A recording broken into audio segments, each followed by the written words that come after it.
안녕하세요. 사사이 사람 사는 이야기 오늘의 사연입니다. 안녕하세요. 저는 50대 주부입니다. 남편은 늘 입에 달고 사는 말이 있었죠. 난 바람 피고 말 거야. 당신 죽고 한 20년 지나면. 전 그 말이 영 달갑지 않았습니다. 말이 씨가 되는 거 몰라? 씨도 토양이 좋아야 심어지지. 그럴 맘 전혀 없다는 말인 거 알잖아. 남편은 평생 저와 딸만 사랑하겠다고 늘 자신하는 사람이었습니다. 전 그 말을 믿었습니다. 딸에게서 남편의 수상한 점들에 대한 이야기를 듣기 전까지는요. 김희은 여사 언제 죽었어? 무슨 말이야? 아빠가 엄마 죽으면 바람 피겠다고 했잖아. 근데 지금 그러는 것 같아서. 딸은 세탁기에 들어있던 것이라며 남편의 셔츠를 내밀었습니다. 봐봐, 이거 립스틱 묻은 거. 회식 있었잖아. 회식 겸 바람 핀 거지. 안 그래도 물어봤어. 술 취한 부하 직원 택시 태워주다가 묻은 거야. 갑갑하네. 딸은 남편을 그동안 예의주시해왔다며 발견한 수상한 점이 한두 가지가 아니라고 말했습니다. 아빠 성격 몰라? 직원 뒤치다거리나 할 사람이야? 그리고 술 싫어하던 사람이 왜 요즘 맨날 회식인데? 얼마 전에 핸드폰 좀 열어달라니까 막 화도 내더라니까. 듣고 보니 딸이 의심을 할 만도 했습니다.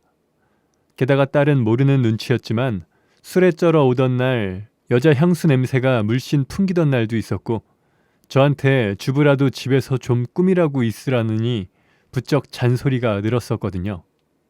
확실한 거 아니잖아. 아빠한테 물어볼게. 어지간히 솔직하게 대답하겠다. 아유 답답해. 딸아이가 절 답답하게 생각하는 것도 이해가 갔습니다. 전 늘 남편을 이해해주고 참으려고 했었으니까요. 아빠가 본성이 나쁜 사람은 아니다. 그렇게 납득을 시키려고 해도 딸아이에게는 사실 무리가 있는 얘기였죠. 딸아이가 초등학교에 들어갈 때부터 쭉 주식을 해오던 남편은 주식이 떨어질 때마다 저와 딸아이에게 손찌검을 하거나 언성을 높였습니다. 자기 기분이 좋으면 세상 둘도 없이 다정한 아빠의 사랑꾼인 남편이었지만 조금이라도 주식이 떨어지면 폭군이 따로 없었죠. 그렇다고 돈이라도 벌면 다행이게요. 하는 주식마다 말아먹는 마이너스의 손인 남편. 덕분에 처녀적부터 모아뒀던 돈과 양가 부모의 도움으로 장만했던 집까지 팔아먹고 계속 좋지 않은 집으로 이사를 다녀야만 했었습니다. 지는 게 이기는 거다. 참는 사람이 성숙한 거다. 다독이는 것도 남편의 못된 모습을 쭉 지켜보며 머리가 굵어진 딸에게는 소용이 없을 법도 했습니다. 이번 일 제대로 따져. 안 그러면 나 진짜 엄마한테 더 실망할 것 같아. 딸의 으름장이 아니더라도 남편의 외도는 확실히 밝혀야 할 일이었습니다. 괜히 어물쩍 넘어갈 만한 건수를 주지 말고 부인할 수 없는 증거를 잡아야겠다. 그렇게 저는 마음을 먹고 남편을 기다렸죠. 야, 마누라. 또 회식? 새벽이 다 되어서야 술에 쩔어 돌아온 남편은 물끄러미 저를 보다가 한숨을 내쉬었습니다. 참 안 설렌다 안 설레. 우리 이쁜 마누라가 왜 언제 이렇게 민지게 늙었는가. 출장이 잦은 남편은 가끔씩 제주도에 다녀오기도 했었고 방언을 배워와선 절 놀려먹곤 했습니다. 평소라면 조금 기분 나쁘고 웃어 넘겼을 말이었죠. 하지만 바람을 피우는 게 의심이 되니 참기가 힘들더라고요. 부글부글 끓는 속을 억누르며 남편이 잘 때까지 기다렸습니다. 헌데 제 남편, 핸드폰의 패턴을 바꿔놨더군요.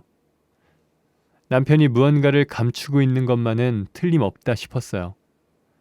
저는 남편이 평소에는 패턴을 쓰지 않고 핸드폰을 지문으로 열던 게 떠올랐고 잠든 남편의 손가락을 이용해서 핸드폰 잠금을 열었습니다. 핸드폰을 열자 드러난 남편의 비밀. 어느 정도 예상을 하고 있었음에도 큰 충격이었습니다. 자기가 더 사랑한다며 열을 올리는 카톡 대화나 행복한 웃음을 지으며 서로 입을 맞추는 사진까지. 남들이 봤다면 참 좋을 때다 할 정도로 깨가 쏟아지는 커플의 모습이었습니다. 제 남편이 저지른 불륜의 증거만 아니었더라면 저도 그렇게 생각했겠죠. 남편에 대한 배신감에 저는 참을 수가 없었습니다. 자기가 매달려 놓고 저만 바라보겠다는 말은 다 거짓말이었던 거죠. 제 젊을 적 거래처 직원이었던 남편은 싹싹하고 다부진 사람이다 정도의 인상이었습니다. 그저 커피 한 잔 내어줬을 뿐인데 다음에 올 때에는 바카스 한 박스를 사다 주고 점심을 못 먹었다길래 간식을 챙겨줬더니 식사를 대접해줘야 한다며 고집을 부리던 남편.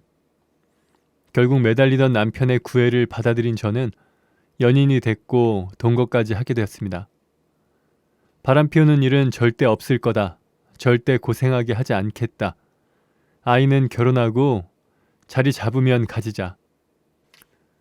갑작스레 딸아이를 임신하게 된 바람에 양가 부모님의 반대에도 급하게 결혼을 했고 주식을 말아먹은 남편의 빚을 갚느라 딸아이를 돌보면서도 맞벌이를 해야 했고 이제는 바람까지 피게 됐으니 남편이 한 말 중 어느 것 하나라도 지켜진 게 없는 셈이었죠. 자기가 바라는 건 가족의 행복뿐이라는 남편의 말만은 믿어왔던 저였습니다.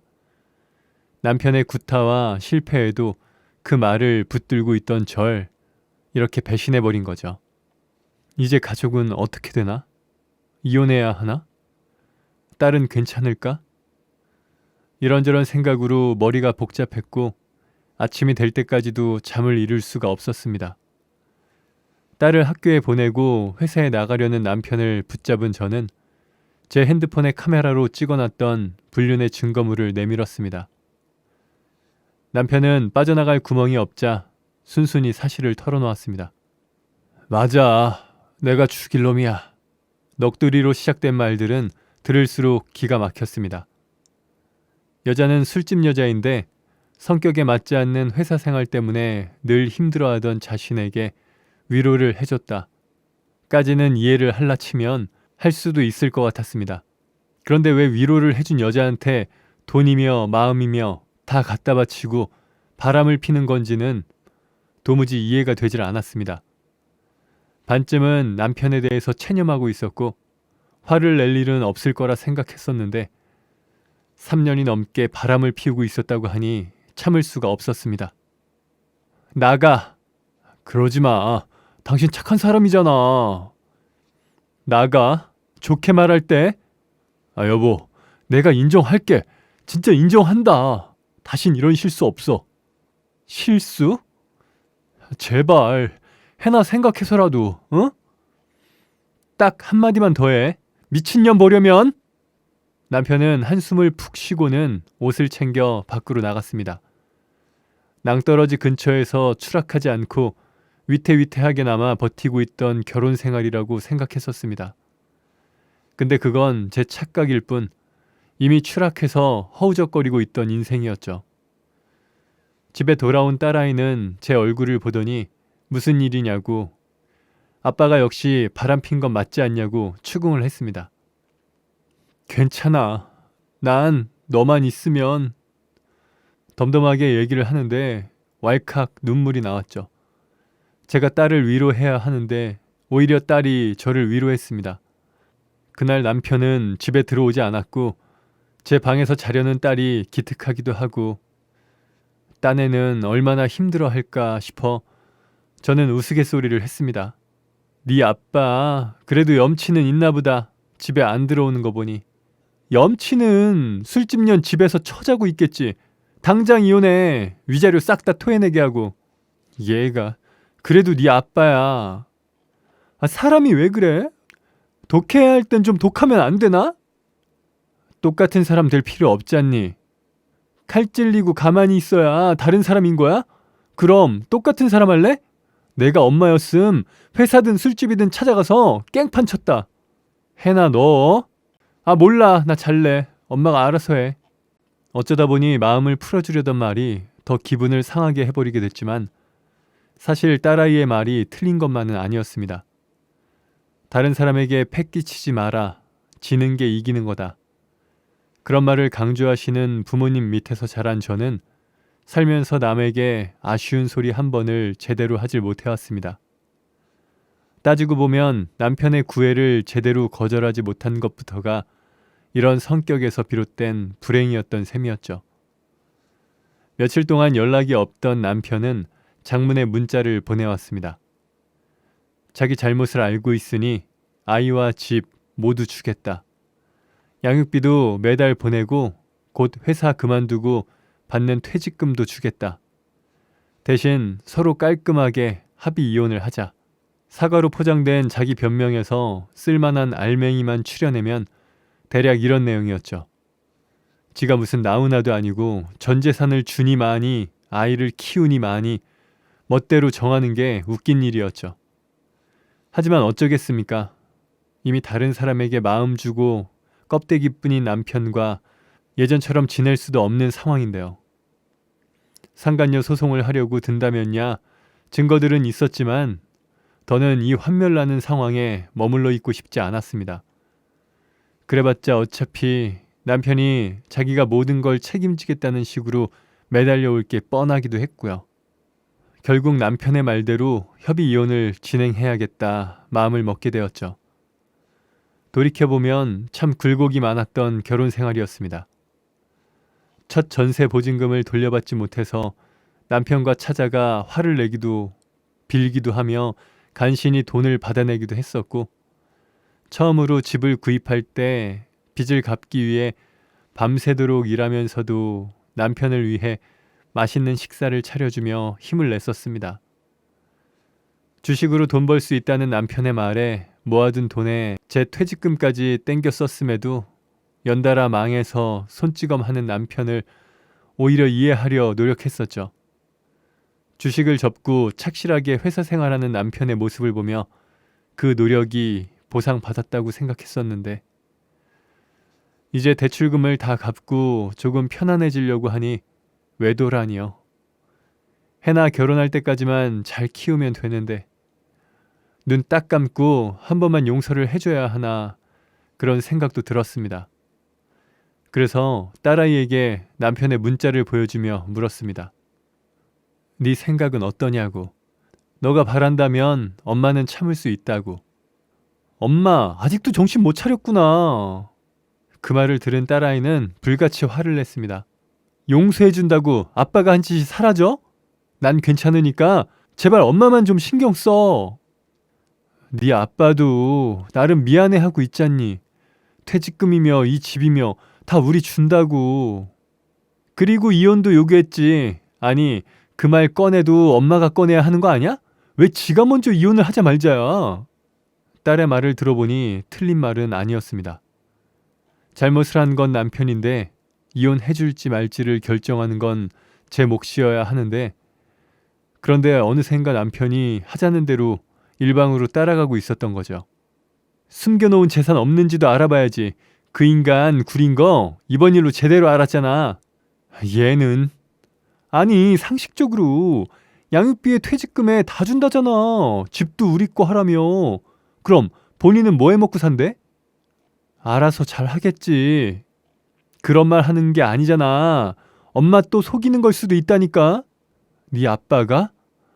네 아빠 거짓말 잘 못하는 사람이야.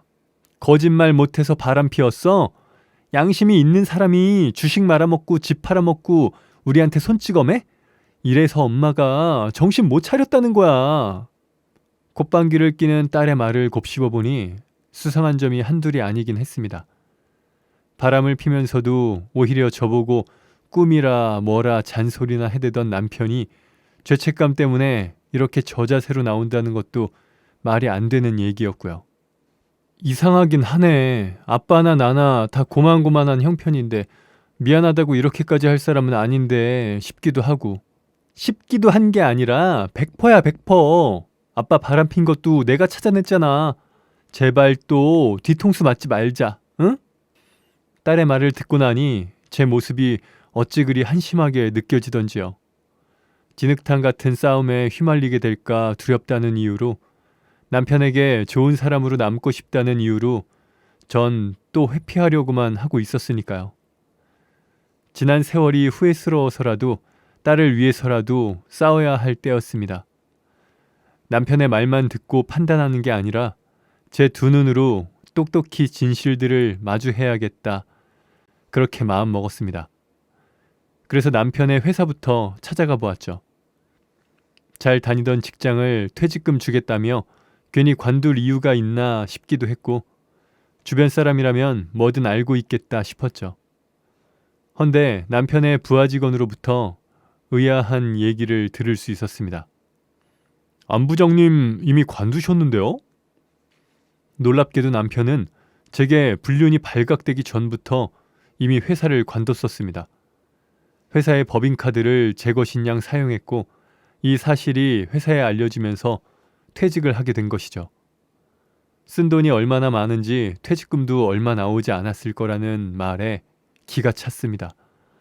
이래놓고 선심이라도 쓰는 양 퇴직금 전부를 주겠다고 했으니 아무래도 상간녀를 만나봐야 할 것 같았습니다. 남편을 추궁해봤자 오히려 뭔가를 더 감출 여지만 줄 것 같았기 때문이죠. 전 상간녀에게 전화를 걸어 회사 단체 손님인 척 예약을 해서 가게를 찾아갔습니다. 남편이 여자와 주고받은 대화며 전화번호까지 다 사진으로 찍어놨던 터라 어려울 것은 없었죠. 술집에서 만난 상간녀에게 당신이 우리 남편과 바람피고 있다는 걸 알고 왔다.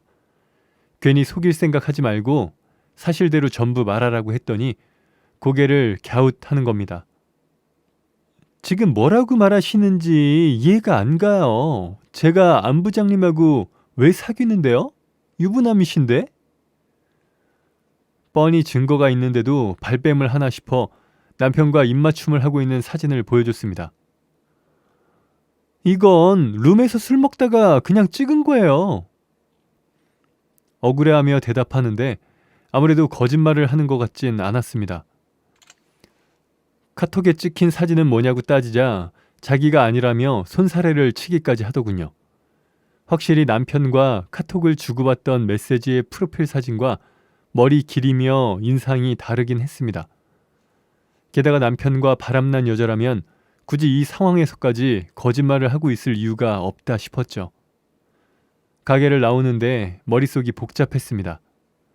왜 바람을 피지도 않은 여자와 바람이 났다고 거짓말을 한 걸까? 대체 남편이 감추고 있는 건 뭘까?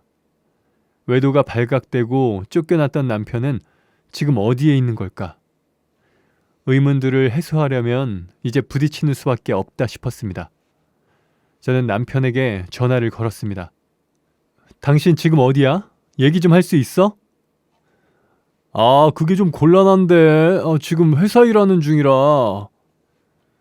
뻔뻔하게 거짓말을 해댔는데 이쪽도 똑같이 나가야겠다 싶었습니다. 저는 모르는 척하고 남편을 추궁하기 시작했죠. 퇴직할 거라며 잠깐도 시간 못 내?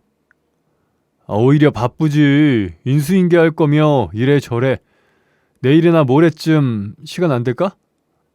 그냥 회사 앞에서 일 끝날 때까지 기다릴게. 전화로 하지. 이상했습니다. 어떤 형태로든 결말이 나길 바라는 것은 오히려 남편 쪽이었을 텐데 말이죠.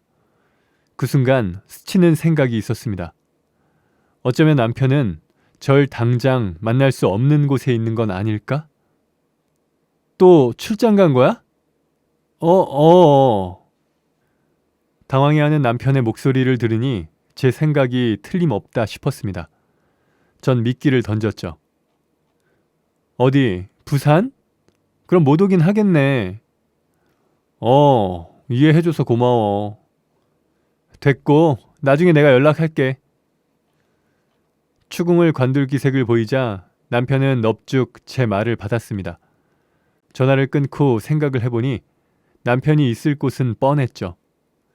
저 몰래 퇴사를 했을 최근 동안 제일 출장이 잦았던 곳은 제주도였으니까요. 부산 사투리는 하나도 못 쓰던 양반이 제주도 방언은 꼭 하나씩 익혀왔던 걸 떠올려 보면 아기가 맞아 떨어진다 싶었습니다. 그날 밤 전 딸아이에게 이를 얘기했고 정말이지 오랜만에 딸아이의 웃는 얼굴을 볼 수 있었습니다. 엄마답지 않게 잘했네. 네 엄마가 한다면 하는 사람이야? 아빠 어디 있는지는 알고? 그게 막막하네. 그럴 줄 알았어. 여기 만장굴 쪽 근처랑 전망대 쪽 있는 동네부터 파보자. 뭐? 나름 조사했거든. 알고 봤더니 딸 나름도 남편의 불륜 증거를 잡기 위해 분주했었습니다. 제가 찍어놨던 증거 사진들에서 남편이 갔던 장소들을 하나하나 추려놨던 것이죠. 찾은 장소들 보면 다 한 군데로 쏠려 있거든? 그 넓은 제주도에서 남편을 어떻게 찾을 건가 싶었는데 딸의 말을 듣고 있자니 그리 어려울 것도 없게 느껴졌습니다. 내일 당장 가자. 마침 나 학교도 쉬고. 넌 그냥 집에 있어. 엄마가 알아서 할 테니까. 제보, 수사 다 내가 했거든? 그리고 가서 죽치든지 돌아다니든지 하나라도 눈이 많아야 아빠를 발견하건 말건 할 거 아니야. 너한테 못 볼 꼴 보여주기 싫어서 그래. 아빠한테 실망할 것도 없어. 엄마가 걱정이지. 딸아이의 말이 틀린 것 하나 없었습니다. 남편을 찾아갈 생각에 심란하면서도 어느샌가 이렇게 딸이 자라서 절 위로까지 하나 싶어 마음이 든든했죠. 전 딸과 함께 제주도에 가서 남편을 수소문했습니다. 사진을 보여주면서 하나하나 묻고 다녔죠. 몇 시간을 돌아다녀도 기약 없을 탐색에 지쳐갈 무렵 어떤 할아버지께서 고개를 갸웃하더니 무슨 관계냐고 물었습니다. 어떻게 말해야 할지 몰라 난처해야 하는데 딸아이가 당당하게 얘기를 하더군요. 실종된 제 아빠인데 여기서 봤다는 사람이 있어서요. 할아버지는 그 말을 듣더니 저희 모녀를 동네 경로당에 데려갔습니다. 모여 계시던 할아버지들에게 남편의 사진을 보여줬더니 그중 한 분이 알겠다는 듯이 고개를 끄덕였습니다. 춘성이네 새 들어온 그 부부 같은데? 맞네 맞네. 바다 앞 카페에서 일하는 게 아니라 카페 인수했지. 뭐 그거나. 부부? 카페? 이게 다 무슨 말인가 싶었습니다. 가만 들어보니 어떤 부부가 카페를 운영하고 있다는 얘기였는데 참 믿기 힘든 이야기였습니다. 작은 카페도 아니고 큰 건물을 통째로 쓰는 큰 카페를요. 딸과 저는 당장 카페로 찾아갔는데 나름 인기가 있는 장소인지 사람들이 바글바글했고 직원도 많았습니다. 그리고 딸과 저는 볼 수 있었죠. 카운터에서 상간녀로 보이는 여자의 어깨를 감싼 채 웃고 있는 남편을요. 딸은 코웃음을 치며 남편에게 다가가려고 했었지만 제가 딸을 붙잡았습니다. 왜? 말리지 마. 엄만 제대로 화내지도 못하잖아. 엄마 한다면 한다고 했지? 딸의 어깨를 붙잡은 저는 카운터로 성큼성큼 걸어가서 소리를 질렀습니다. 안지석, 여기가 부산이니? 너 지금 뭐 하는 거야? 해나 엄마, 당신이 여기를 어떻게 알고? 딸아이까지 대동하고 나타난 제 모습을 보며 남편은 시퍼렇게 질린 얼굴로 손을 달달 떨었습니다.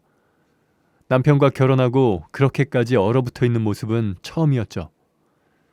이런 한심한 놈을 남편이라고 참아주며 지내왔다 생각하니 분통이 터졌습니다. 남의 눈이고 뭐고 간에 신경 안 쓰고 미친놈, 새끼야 고래고래 소리를 지르면서 난동을 피웠습니다. 경찰이 오고 나서야 상황이 진정이 됐고 남편과 상간녀를 추궁해 들은 전말은 이러했습니다. 남편이 투자했던 주식의 폭락에 괴로워할 때 같이 주식을 공부하던 곳에서 만난 상간녀는 남편에게 조언을 아끼지 않았습니다. 그 조언 덕분에 회생할 수 있었을 뿐 아니라 도리어 큰 수익을 낼 수도 있었던 것이죠. 그래놓고 저에게는 이미 없는 돈이 된 것처럼 아무런 말도 하지 않고 여자의 코칭을 받고 정보를 주고받으며 많은 수익을 냈던 것이었습니다. 쿵짝이 맞아 정보뿐 아니라 정까지도 주고받던 남편은 결국 불륜이 들킨 김에 저에게 선심이라도 쓰는 양 재산의 일부를 떼어주고 여자와 제주도에서 호화롭게 살려고 했었던 것까지 아주 기가 막힌 사연이었죠. 이 남자와는 이제 끝을 보는 수밖에 없겠다 싶었죠. 여보, 제발, 이건 내가 모은 돈이야. 그게 왜 당신 돈이야? 해나랑 당신 몫은 충분하잖아. 세상 상식적으로, 어? 또 언성을 높이려는 남편, 상간녀도 지켜보다가 열이 끓는지 주제도 모르고 말을 보태왔습니다. 저기요, 그래서 얼마 원하는데? 말이나 해봐요. 네? 전 같았으면 더 길게 말을 섞어봤자 제 손에다 싶어 참았을 말이었지만 이 년놈들에게 한마디 쏘아붙여야만 직성이 풀릴 것 같았습니다. 상식? 얼마 원하냐고? 맞벌이에 뒷바라지에 손찌검까지 견딘 아내 내팽겨치고 바람난 쓰레기 처리값 얼마나 나올까? 나도 궁금하네. 궁금해서 소송해보려고. 야, 너 당신 좋아하는 돈 한 장이라도 더 지키려면 입 다물어. 불륜의 폭력의 사기까지 수두룩한데 또 보탤 필요는 없잖아? 쓰레기 새끼야. 제 날선 말에 남편과 상간녀는 더 입을 놀리지 않았습니다. 코웃음을 치고 가게를 나오는데 진이 빠져 다리에 힘이 다 풀리더군요. 절 부축해준 딸은 엄지를 척 내밀며 웃어주었습니다. 제주도에서 돌아온 전 남편의 가능한 모든 재산을 가져올 수 있도록 변호사 상담을 했죠. 소송을 하면서 파악한 남편 앞으로 된 재산이 무려 30억이 넘더군요. 거기에 비하면 이거나 먹고 떨어져라 했던 집이며 퇴직금은 합쳐봤자 10분의 1 수준이 안 되었고요. 그래도 변호사를 통해 들은 얘기는 달가운 것들이었습니다. 결혼 후 최근 몇 년 전까지 빚을 갚기 위해 일을 했던 것부터 남편이 대박을 친 주식에 들어가 있던 제 퇴직금까지 모두 제가 받을 수 있는 재산 분할의 대상이더군요. 거기에 상간녀와 남편에게 위자료 및 해나의 양육비까지 싸그리 받아낼 수 있다고 하더군요. 이혼 소송은 치졸하고 힘들었습니다. 소송 당시 고등학생이던 딸이 소송이 끝나고 나니 대학생이 되어 있었으니 결과적으로 4년이나 전쟁을 치른 셈이었죠. 하지만 그 전쟁은 조금도 힘들지 않았습니다. 남편이 은닉했던 전 재산의 절반을 받는 것으로 끝났고 지리한 진흙탕 싸움에 지친 상간녀는 남편을 떠났거든요. 상간녀 또한 남편에게 재산 일부를 요구한 것 같던데 그건 제가 알 바 아니었습니다. 전쟁의 승자는 결국 저였죠. 돈뿐 아니라 싸움에서 이기긴커녕 한 번도 제대로 싸워보지도 못했던 제게 싸움이 때로는 필요할 수 있다는 교훈을 주었으니까요. 무너져 허우적거리던 제 인생이 이제야 바로 선 것이죠. 게다가 소원하던 딸과의 관계도 그날 이후 회복되었습니다. 제주도에서의 난동 이후 엄마가 달라 보인다며 부쩍 살갑게 굴던 딸. 지금 대학생이 된 딸과 저는 주위에서 질투할 정도로 친밀한 모녀간이 되었답니다. 다만 걱정이 있다면 엄마밖에 없다며 엉겨대는 딸의 연애사 정도겠네요. 감사합니다. 네, 오늘 사연은 여기까지입니다. 채널 구독과 좋아요, 알람 설정 부탁드립니다. 감사합니다.